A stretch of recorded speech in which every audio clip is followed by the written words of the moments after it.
In this third episode of the series on understanding audiences, we're going to go a little bit further into the idea of research and how to conduct it. We want to understand more about creating a clear methodology, but also what to do when you're researching. And then lastly, what you do with all the research when you've got it. What is it to create an insight? So the main three areas are interviews, surveys, and then secondary research. At the very outset of looking at a research methodology and how you conduct research, it needs to ladder up to a hypothesis or a belief about a certain subject so that you can then test that belief and solve the challenge related to it, finding out whether it's true or false. In a branding project, for example, it's a critical element at the very outset to understand what the challenge is. We talked a little bit about this in the first episode. But really what you need to do to fully understand this process is to do something called a discovery stage. Now this can take on many different forms, but essentially what you're trying to do with your client or within your organization is create consensus. This is critical at an executive level around what it is that you're trying to do and the outcomes of your project. For example, just for the sake of creating some clarity and some context around this, it's helpful just to look at this in light of a particular project. So let's take, for example, a typical rebranding project. What you want to do with this particular executive team are to have individuals that have responsibility within different verticals within the organization, so that they will then, once they've gone through the process, be able to adopt the outcome themselves. The last thing that you want to do in a process like this is to give them a PDF that sits on their hard drive somewhere, never really gets looked at, maybe gets presented once. The way that you create transformative brand experiences for clients, not necessarily for customers, is by creating a team of people that are with you through the whole process of the project. At the very outset, when you're looking to discover what the challenge is that you're looking to solve, you need mutual consent around that particular thing, so that when you focus on that in the research, there is a dovetail connection between both the research, the findings of the research, and the problem that you're looking to solve. Without that team, what you tend to find is that, especially in a branding project, when it comes to creative execution, that there tends to be a disassociation with the strategy. Unless people have gone through the process of understanding the research themselves, hearing what it is that needs to happen, hearing the voice of the audience, knowing why you're doing certain things, it's critical to the success of a project. I can't emphasize that more. And you obviously have to pair that kind of work and the size of the team and the scale of the team and the spread of the team in terms of their influence within the organization to the research problem you're trying to solve. In an international kind of, Fortune 100 company, there are so many pockets within that organization that they're almost run as separate business units. And so you need to consider the structure of the organization and the scale of the challenge. In a startup sort of organization, you would very much expect everybody to be a part of the process if it has an outcome on the business strategy ultimately, which you'd hope communications work does. So, once we've clarified the actual business challenge that everybody really wants to nail and focus on, we're in a place where we have hopefully brought in and have the investment of the executive team, and we now need to build out a research methodology to solve those challenges. That research methodology should really include primary and secondary research. So alongside the executive team, you're going to need some support on the ground within the organisation that is going to be able to gather research on your behalf. Sometimes as a client, they'll provide you with some help. I like to put together something I call an active brand team that's able to almost represent the needs of the particular project within the organisation. That typically has a range of different activities associated with it and tends to sort of fizzle out after, in terms of their responsibilities after the research phase. Usually I ask them to gather the secondary research within the organisation, any sort of data that they might have around the 4 categories that I talked about, the customer, the category, the competition, and the company. And I get them to provide me with that data, and then I use that data as my secondary research, or largely builds out my secondary research base. And then what I also ask them to do is to look for interview candidates that would be willing to be interviewed on behalf of the project when we get to the interview stage. So they'll normally organise that alongside me, and then also additionally finding people that we will be able to actually do the survey with. So they'll organise that internally, typically using their own software, and approach themselves. I'll just help with the creation of that survey. So let's talk about interviews. So once we've defined the actual research methodology, and we've got that whole process of gathering research and organising the interviews, we want to think about what we do in a particular interview situation. Firstly, what I tend to do is, as you'll find with most research agencies, is to create a discussion guide. Now, a discussion guide, as you would expect with interviews, isn't a kind of a rigid framework where you have to answer these 10 questions with each interviewee. That's a bad way of doing research. You want a discussion guide that enables you to have the flexibility to go with the nature of the conversation as well. As you talk to interviewees to understand their perceptions, you're looking at an individual that has a certain experience of that brand, and has certain insights from their vantage point that are going to be super useful to you if you're ready to listen and if you're ready to ask.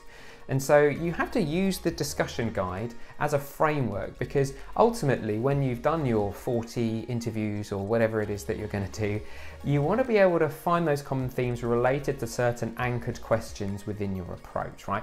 And so you need to know, as the researcher, what are those key things that I have to ask, and where is it that I have some flexibility? And so it's a very intuitive process at times, because you have to listen to what people are saying and then journey with them through their process as they explain about their experience of the brand, or their needs, or their perceptions, or what have you.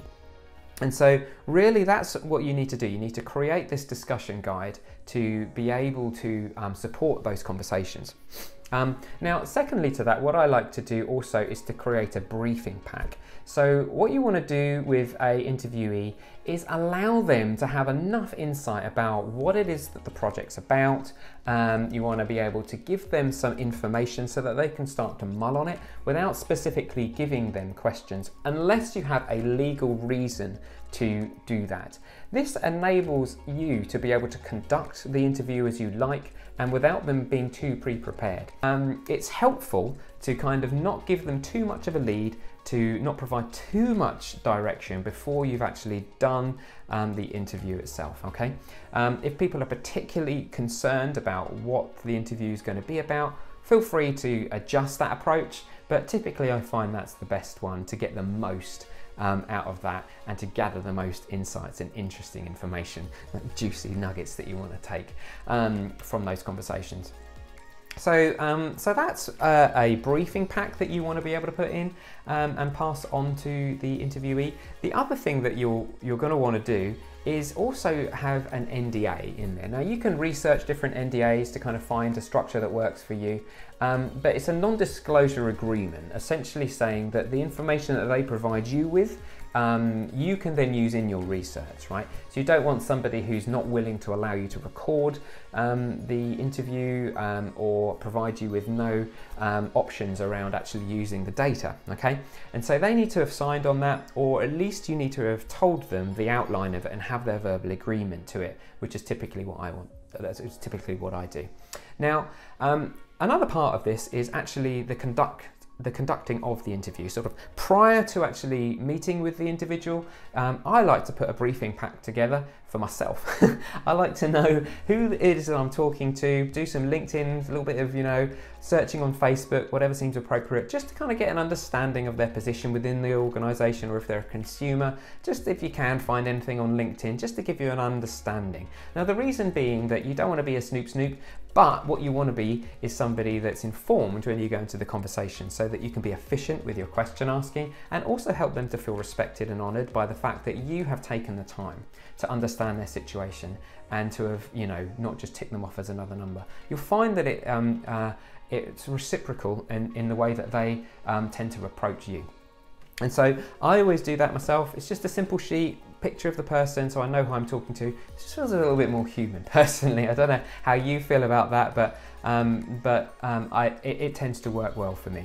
So when you're actually conducting an interview, you want to be able to have some sort of recording device. Now, even if you're the sort of person that's able to type, as people are speaking, I find that it's also it can be distracting for me personally. I don't like to be typing when I'm listening to somebody telling me their answers to my questions. I want to be able to listen so I can have a decent conversation with them. But if you feel that that's your method and it's quicker for you or what have you, then fine.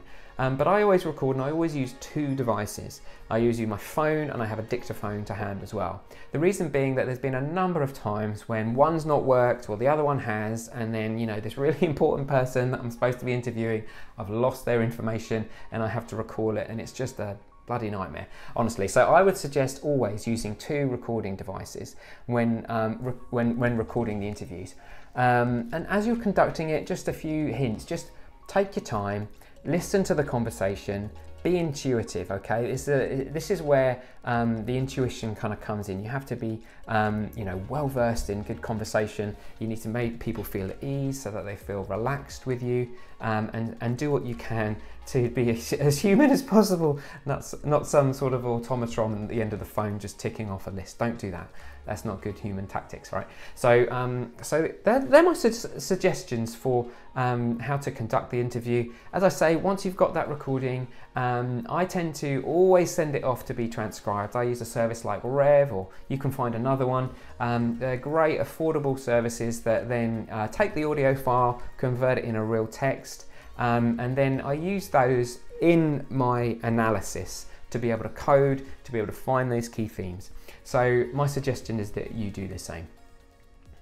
Okay, so that's interviews. Now let's look at focus groups very briefly. I mean, many of the principles that you'll find in interviews can be applied to focus groups. You want to be able to do the briefers, you want to be able to get those NDAs signed off, you want your internal team to organise those people if necessary. If not, you can potentially work with a research partner to be able to find people for your focus groups.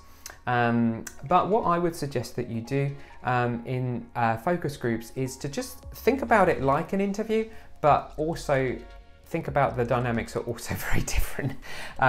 You're dealing with a group, and so the psychological switch from somebody that you're talking to directly, asking directly for their opinion, then gets muddied in some ways in a focus group, when you tend to have those that lead out and those that take a more of a recessive sort of position within a focus group setting.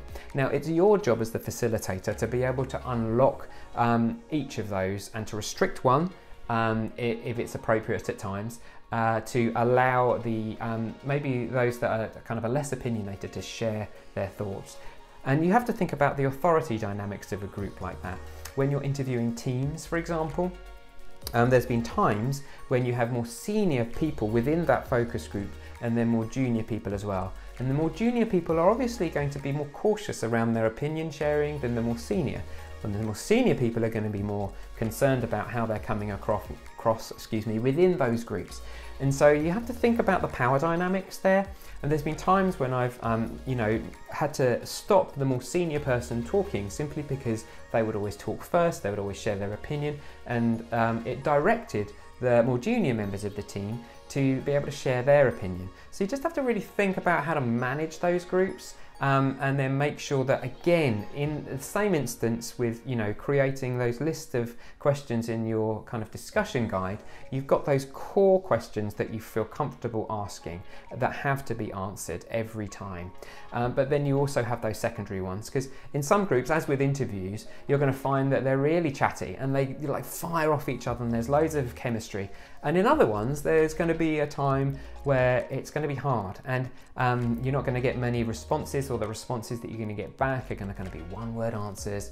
and you just, you know, they're tough, right? And it's on you really as the facilitator to create an environment that's incredibly welcoming. You know, be honest about yourself, what you're looking for at the beginning of the actual session. Tell them, you know, to feel at ease, that this is, you know, a very open environment for you to share what you want. But then additionally, what you want to kind of make sure that you're doing is you know, with the environment itself, because usually focus groups, maybe less so as we're kind of moving more towards Zoom, are in a physical space, right? That physical space needs to be comfortable. People need to feel at home. You don't want it looking like a two-way mirror kind of situation, which sometimes these things do. You want to make it feel like a lounge, possibly some wine or some snacks, you know, to loosen people up a little bit. You know, think about those dynamics as you're approaching focus groups, okay? Now, the other type of research that you want to be very familiar with is conducting surveys. The reason why I would suggest really thinking through the quantitative side of doing this type of research is that it's incredibly useful when making decisions, because it's usually very useful in supporting the insights that you find in the sort of the qualitative research side of things through interviews, focus groups, so on and so forth. It's also incredibly winsome to have real data points that you can then take back to your executive team or for the client to be able to have as part of justifying certain decisions, okay? Now, you can't forget in a process like this how vital it is to have data to support decisions for your clients. Remember that empathy piece about CMOs from that previous episode, where they have some of the most challenging jobs you can find in terms of they're wearing so many hats, there's so many expectations upon them. They need whatever they can really to help them to make good decisions and to be able to present those decisions to people that are always challenging their approach. So having you know, number-driven data statistics are really useful. You know, 95% of people said that they would do this if we do this, so on and so forth, right? You want to have that quantitative insight. And it really, as I said, sort of, you know, strongly supports the qualitative, in that once you find that, you know, key statistic or whatever that maybe provides you with some clear insight, you can find any supporting data that kind of comes from the qualitative data and the interviews, quotes, for example, when you start the coding process, that's going to help you know, gather insights and create strategies. So there's some just, you know, thoughts around the value of having that dual methodology of quantitative and qualitative working in tandem together. And it's very important that you know both. Now, another thing that I wanted to mention with surveys, for example, is that they're quite tricky to get right. Okay, so it takes a technical, you know, person to be able to put them together. There are many options now that you can use, such as Typeform, for example, online, or you know, SurveyMonkey is another example, that allow the user to fairly quickly build a questionnaire, and many of them have, you know, multiple choice options, and will allow the user to go down certain directions that you pre-designate, sort of depending upon some of the ways that they answer questions. You know, so say for example you have male and female directed questions. When that person clicks on male, they'll be served up questions that relate to their gender, which is you know, very powerful. But the other issue with it is that the technical aspects of it, in terms of designing some of those more complicated research tools, can often be a little bit out of our league. There's been times when I've,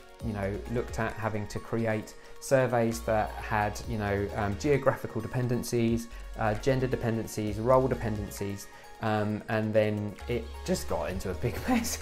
And there were things that I felt like I just need to pass them on to professional research companies so that they can manage that process and make sure that they deliver on that as well. And not only is there the construction of the survey itself that's so valuable to have done by a professional, but there's also the analysis as well. you know, uncleaned, you know, pure raw data can be very unwieldy and hard to know how to navigate. When you get that Excel form back or whatever it is, that tabulated information, knowing how to gather insights from it and create insights, it is possible, but I'm just saying, please be mindful of your time, please be mindful of the burn on you personally, and also make sure that you're able to do what you're offering to clients. You don't want to misdirect them by misunderstanding the process. So that's my warning. It's the last I'll say about it, but feel free to dive in. Think about surveys slightly differently. You're not looking at creating open, you're looking at creating closed, okay? So what I mean by that is with interviews, you're looking at opening people up so that they will tell you insights about them. With surveys, what you're looking to do is give them a series of closed options that allow you to create statistical data. So it's not the right tool for you to ask open questions. If you do, it needs to be really broad and it needs to be very minimal, right? And so you need to kind of make sure that you're not doing it very much at all. In fact, I suggest you don't. What you want to do is kind of have yes/no questions. You need to have scales of 1 to 3. You need to have clear choices so that the data can be clearly sort of transferred into a statistical sort of structure. Does that make sense? And so think about interviews and more of the qualitative stuff as being open, and think about surveys and more quantitative research as being closed, so that you can gather the best insights from statistical data as you can, and then have that in comparison with your qualitative interview data or focus groups, whatever it is that you do, okay? So that's my advice about surveys. Right, now let's talk about analysis. So you've gone through a data gathering process where you've managed to gather a whole bunch of raw data, and you need to be able to take that data through a phase of analysis and coding so that the data is able to yield you the insights that you need to be able to find and discover solutions to the problems that you're looking to solve. In many ways, I've used a particular framework I've mentioned before called the 4 C's. I use this to help me to gather that data, both primary and secondary, to structure that data, and then to be able to almost create audits from that data. So say for example, I was going to present a research readout to a client. What I would do is I would be gathering all of the research that I did find and all the analysis that I did find within sort of 3 or 4 separate audits. One would be potentially if we're doing a brand strategy project, I would look at communications, which might be a little bit exclusive, but then also the other 4, which is company, customer, category, and competition. And within those different audits, or whether you know they're sections within a larger audit, you would have those different outputs, right? And so they would then be a useful framework for you, I would suggest, to be able to sort of gather and categorize insights and data. Now, that's a basic structure and a framework that I've shared with you before, and that it comes into its own in this sort of process. But what I want to talk to you now is about what you do with the interview data and the analysis that you need to take. So essentially, when you do all of your interviews and you've had those transcribed and you have all those interviews back, you want to be able to process that information. Now, usually I take over a room. So I take over a large space and I pin up boards all over said room, and it's been in my house during COVID because we're right in the middle of that at the moment, and I'll stick themes that I find in those, at the top of those particular sort of post-it notes or groupings, right? And as I hear, you know, different things from the interviews that relate to each other, I'll make a post-it note and I'll sort of stick it on. And as I do that, I'm gathering these groups and I'm forming these groups of information. For example, maybe you kind of come across a, you know, sort of a packet of crisps brand or something like that, and that you find that a constant theme in the interviews is that the crisps are a bit too salty and they leave the person with a bad aftertaste in their mouth, right? And so that piece of research tends to show up a lot. It's a theme that keeps building and building throughout the interviews that you've done. And so you can have confidence that that is a challenge that people have as a perception about that particular brand. Another one would be that you potentially are doing some internal research within a client's brand, and within their organisation there's a cultural challenge that keeps coming up. Maybe the leadership, for example, are seen as being unapproachable, and that comes up as a theme regularly, right? And so when you're doing an internal engagement program, that at the end of the interviews that there's kind of key themes, one of which, for example, would be that culturally there's some challenges around the leadership structure and leadership culture. And so you find those different codes and you find those different themes as you go through each of the interviews. Now, I take each interview, depending on how much time I have, and going to go through it and highlight with different pens that relate to different codes, key themes. I'll also put sticky notes down. I'll play with a different approach each time, depending upon the nature of the research or what it is that I'm trying to do. But my advice to you is, what are those key themes that you're finding that are consistent, that you can gather kind of key insights? So you're looking for quantity, but additionally to that, to one side, you're also looking for the outliers.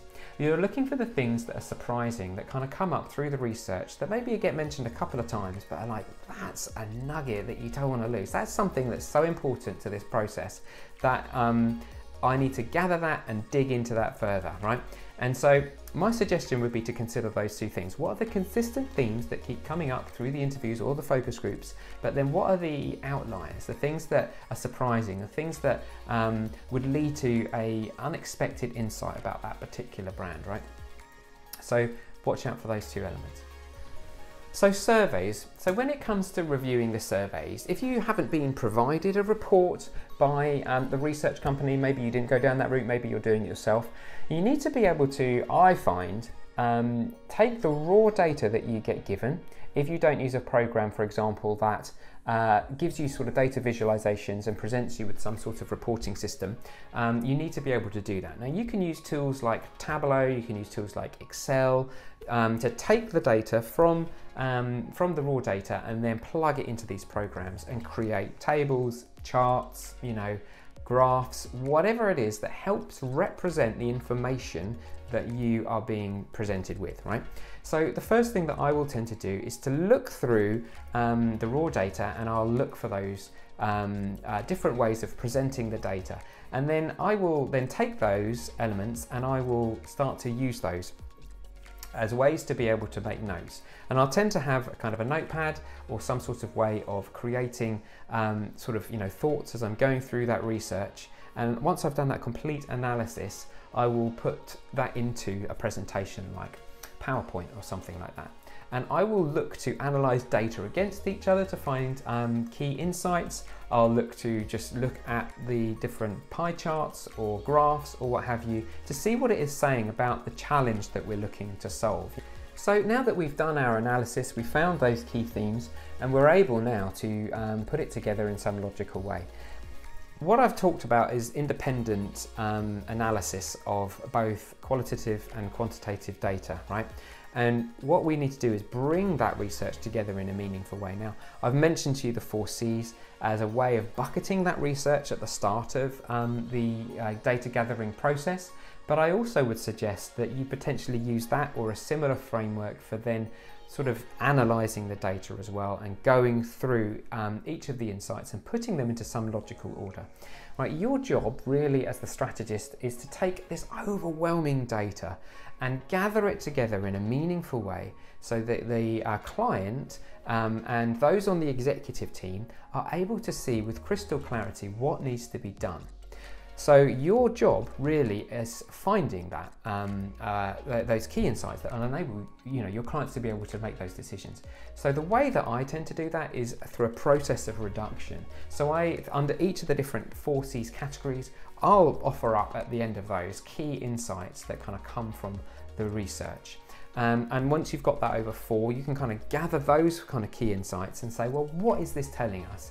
If this is the direction that we're having, what are the 3 things that we need to be able to present to the client that need to be able to be taken on board to drive this brand forward or to be able to resolve this business challenge. However you want to do that, play around, right? I'm not saying that the 4 C's is the only way to do it. It's just the framework that I use and I'm very familiar with. Sometimes it can take quite long to do that type of research, and so you might not be able to do that. But it certainly is a way to be able to bring down a large sum of information into a more manageable kind of assimilation of data and conclusion. Now, one thing that I'd be very conscious of when you go to do this is that sometimes you can be very proud of the work that you've done, or you can think that, oh, you need to walk them through all of the different stages. There's been times when I've presented 200 slides of information to clients, and it's been interesting, I hope, to them. But at times I think that actually there's better ways to do it, right? And so when you think about what you do with that data and how you socialize it, think about, again, how you structure a presentation or some way of creating a report that enables you to deliver that information in the clearest way possible. How can you help the client? How can you, for example, provide a marketing director with a simple presentation that they can socialize internally to be able to get them sign off on certain things? What are the key data points? There's been times where I've gone in with the build sort of approach where you're sort of laying out all the data and then here's the conclusion. And there's been other times when you start with it. You say, these are the 3 things you need to know, and here's some information that supports that. There you go. And you have to kind of figure out which is the best approach. Do you do the build, or do you do the simple, this is what you need to know? Let me do all the hard work for you. I don't have to take you through a long journey. Just this is the information. I can support any of these findings here, and I'd love to walk you through that if you're interested in the further data. But really, to make direction happen for you quickly, this is what you need to think through and sign off on. Okay, so think about how you want to be able to present that information as part of the analysis phase and part of how you build out the strategy. Well, that's it. Thank you so much for your time. Again, it's been a real pleasure to walk you through how to approach research. It was a long one today. We looked at all sorts of stuff, didn't we? We looked at building out research teams and also executive teams. We looked at research methodologies. We looked at how to conduct research, and then what you do once you actually have that research, and just a starter in terms of looking for insights and how to move that research into a practical space for the client. Next week, we're going to be looking again at understanding audiences in the 4th installment, and this time we're going to look at what it means to define your audience. If that's something that you're struggling with, if you really want to get behind how do I actually clarify who it is that I'm talking to, then next week is for you. Look forward to seeing you then. Thanks very much. Bye now.